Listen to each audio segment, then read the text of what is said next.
El alfa 1 destacado, el que va sobre alfa 1 siempre, fenilefrina.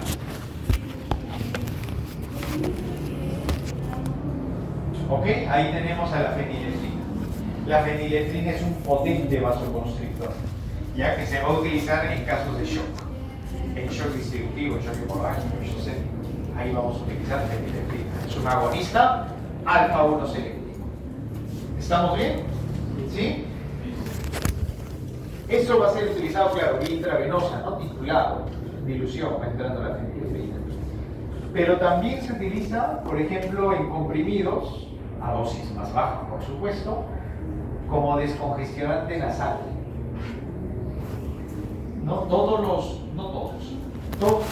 los antihistamínicos que tienen función descongestionante es porque tienen fenilefrina.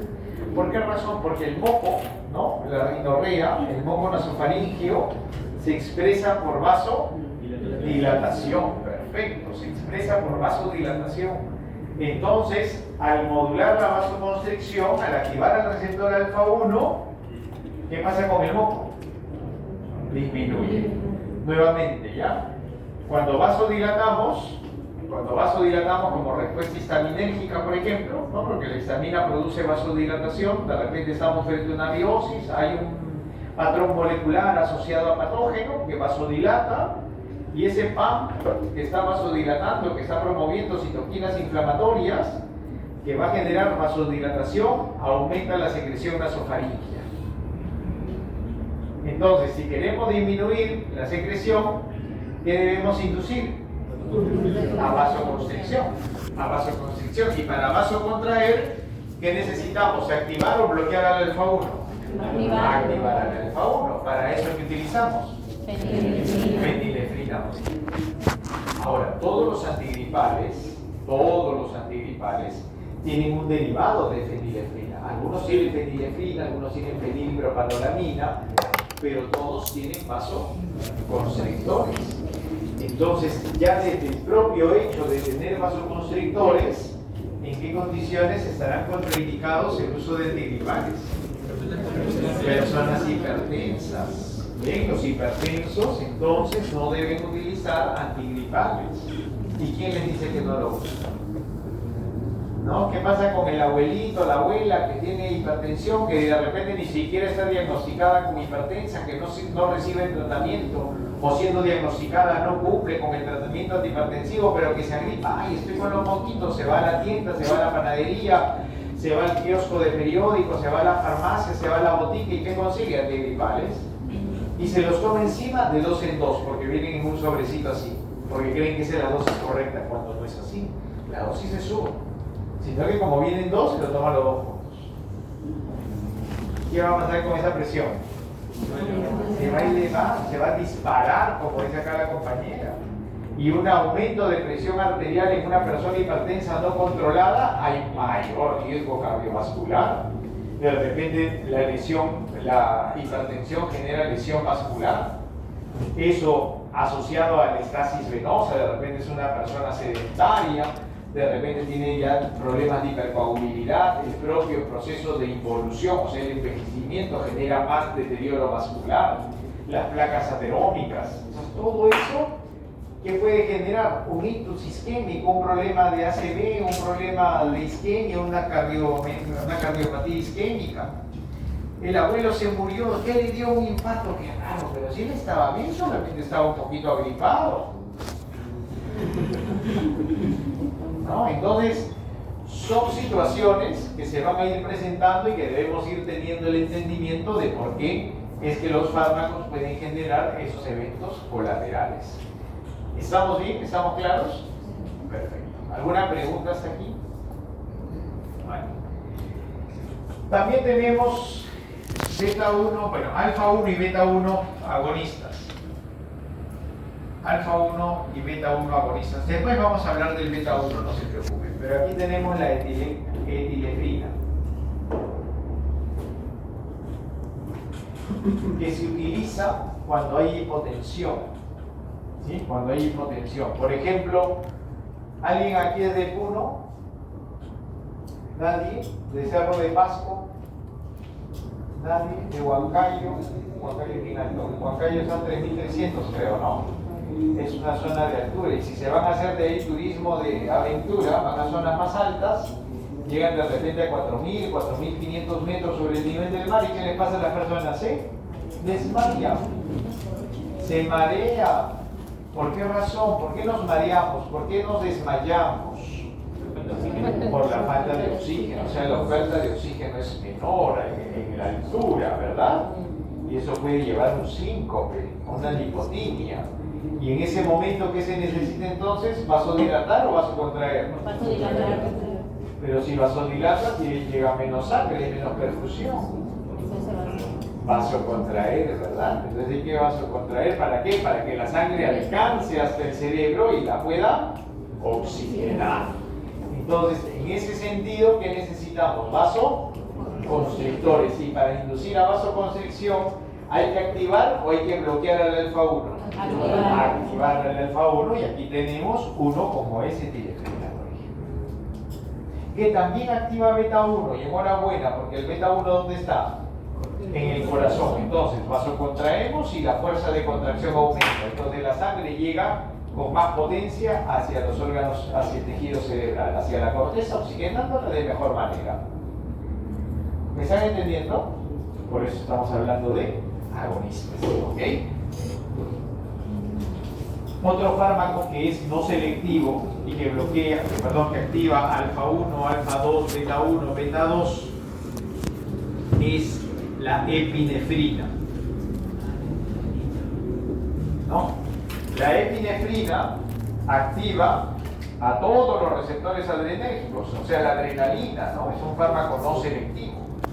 Que se va a utilizar en qué casos, en un shock anafiláctico, por ejemplo, ¿no? De repente la persona llegó al establecimiento de salud, de repente están en sus serums, no le dijeron que era alérgico a penicilina, y ustedes han diagnosticado una faringitis de repente estreptocócica y han decidido utilizar una penicilina vía intramuscular. De pronto le ponen al paciente y el paciente se desmaya, cae, ¿no? Cae. Está haciendo un shock anafiláctico, no puede respirar, tiene edema de glotis. En ese momento, ¿qué hay que ponerle? Epinefrina, para salir de ese shock anafiláctico. ¿Para qué? Para vasocontraer. ¿Me están entendiendo? Y proteger órganos vitales y derivados, por supuesto. ¿Estamos bien? ¿Con qué? Con la epinefrina. ¿Por qué? Porque es un vasoconstrictor. ¿Por qué vasoconstrictor? Porque activa alfa 1. Seguramente ya han tenido práctica de laboratorio. No, todavía. ¿Cuándo van a tener? Hoy día. Hoy, bueno. Seguramente hoy, para los que tengan la práctica recién, van a ver los anestésicos, ¿no? Y les van a hablar justamente de por qué algunos anestésicos van asociados a adrenalina. ¿Por qué la asociación adrenalina-lidocaína? Y en qué casos no se deben utilizar, ¿no? También, eso lo hemos visto ya nosotros en el laboratorio, ¿verdad? ¿Cuándo no se utiliza la asociación? Tejidos periféricos, ¿no? Que reciben irrigación terminal. ¿Por qué? Porque hay vasoconstricción y entonces eso puede condicionar ¿qué cosa? Necrosis tisular, ¿verdad? Entonces, ¿dónde no se coloca la asociación lidocaína-epinefrina? Dedos, nariz, orejas, pene, ¿verdad? Pene. Se reirán, pero así a emergencias llegan muchos con el pene seccionado, con el pene mordido, con el pene cortado, a medio salir, a medio cortar, cortado completo. Entonces, ya habrán muchos años, ¿no? Son parroquianos, ¿no? Son parroquianos. Entonces, ¿no? Bueno, no profundizaremos en la historia clínica, ¿no? ¿Alguna pregunta? ¿Todo claro? ¿Y el mate de coca cómo ayuda? O sea, porque A calentarse. cuando van a las comunidades toman mate de coca para que no les chumbe. Sí. ¿Por qué? Porque es vasoconstrictora. O sea, de todas maneras, el mate de coca, quiera o no. No, pero tiene sus pequeñas tracitas, muy pequeñas. Entonces, por ahí vas a inducir un poquito a la vasoconstricción, pero es mínima. Un poco ideático también. Al agua caliente, sí, ¿ya? Perfecto. ¿Alguna pregunta? Ninguna, genial.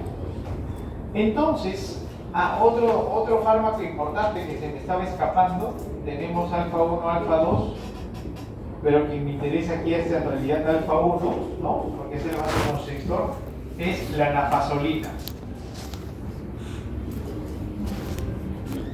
Nafasolina. La nafasolina se utiliza en el ojo cuando hay congestión conjuntival. ¿Qué sucede? Que a veces, por ciertas acciones, el ojo se pone rojo, ¿verdad? Algo habrán visto seguramente, ¿no? O de repente se ha irritado, ha caído una pestaña, polvo, polen, qué sé yo, ¿no? Y el ojo se pone rojo, congestionado. Y pica, pues fastidia, genera escozor, ¿no? Entonces hay que utilizar un refrescante, ¿no? Un fármaco demulcente, y en ese sentido tenemos la nafasolina. Cuando ponemos nafasolina en el ojo, ¿qué es lo que sucede en el ojo? ¿Vasoconstricción o vasodilatación? Vasoconstricción, ¿verdad? Entonces, la vasoconstricción hace que el ojo disminuya en esa respuesta eritematosa, ¿no? En esa respuesta roja. ¿Por qué? Porque está vasodilatado. ¿Estamos claros? Todos los capilares oculares están vasodilatados y eso genera esa respuesta de coloración. Entonces se coloca la nafasolina que activa receptores alfa 1 y vasocontrae, y eso genera disminución del ojo rojo o de la congestión ocular. ¿Estamos bien? ¿Alguna pregunta? Sí. Muy bien, pero a nivel sistémico no se presentan, o sea, no hay presentaciones de nafazolinas sistémicas. Son por eso gotitas, o son nasales o son oculares. ¿Y en nasales por qué? ¿Para qué creen que haya nafazolina nasal? Para disminuir la congestión de moco nasofaríngeo. ¿Estamos bien? ¿Alguna pregunta? Sí. ¿Y la nafasolina entonces se puede usar para personas que tienen gripe? Sí y no. A ver, ¿por qué sí? ¿Por qué se puede utilizar para la gripe? Primero porque la gripe tiene sintomatología. La gripe no se va a curar, la gripe solamente el manejo es sintomático. ¿Lo puedes usar? Sí. En unas gotitas para disminuir el síntoma del moco, ¿no? ¿Cuándo no? Cuando el paciente está descompensado en hipertensión. ¿Me dejo entender? Cuando el paciente no cumple con su tratamiento, sabe Dios si está tomando su medicación, de repente está en una crisis hipertensiva, ahí ni hablar, ¿no? No le vas a poner nafasolina, porque si bien es cierto, se va a privilegiar la respuesta local, no podemos impedir la absorción del fármaco y no podemos medir cuánto fármaco absorbido pueda inducir a vasoconstricción sistémica. Por eso les digo, en un paciente compensado, en un paciente no tratado, es mejor que no se utilice ningún vasoconstrictor. Si está cumpliendo con su terapéutica, si vemos que tiene la presión arterial estable, no tiene mayor pico de hipertensión, podría utilizarse localmente. Sistémicamente no es bueno porque vas a generar competencia. Estás utilizando un antihipertensivo, pero sistémicamente estás induciendo a vasoconstricción. Entonces, en cualquier momento, una de las dos fuerzas vence. Y más potente va a ser la vasoconstrictora. Ya, en ese caso, exacto, aunque colinda con terapéutica, se las voy a contar, no tener disfunción. Pero en ese caso, si el paciente es hipertenso y tiene gripe y queremos manejar un poco los síntomas, solamente paracetamol para el control del dolor muscular, de la fiebre, del malestar corporal y algún antihistamínico que pueda modular medianamente la respuesta secretoria. Porque los antihistamínicos no solamente tienen actividad anti-H1, sino también tienen actividad antimuscarínica M3. Entonces va a disminuir la secreción de moco. ¿Estamos bien? Solo que se potencia con la fenilefrina, ¿no? ¿Queda claro? ¿Sí? Perfecto. Vamos a otro tejido entonces. Estos fármacos se llaman vasoactivos. No sé si lo dije, creo que sí. ¿No, Sofía? ¿Los han apuntado? Sí, vasoactivos. Está pensando en el tren, Sofía, ¿no? Entonces, ¿cómo se llamaba? Mucina, motiña, Ese es un músculo liso vascular. ¿Ok? Otro tejido importante que impacta sobre el alfa 1 es la próstata. Es la próstata. En la próstata tenemos receptores alfa 1 que pueden generar respuesta al agonismo y al antagonismo. Al agonismo, la próstata va a generar contracción. Y la contracción va a inducir la eyaculación. Y el antagonismo, relajación.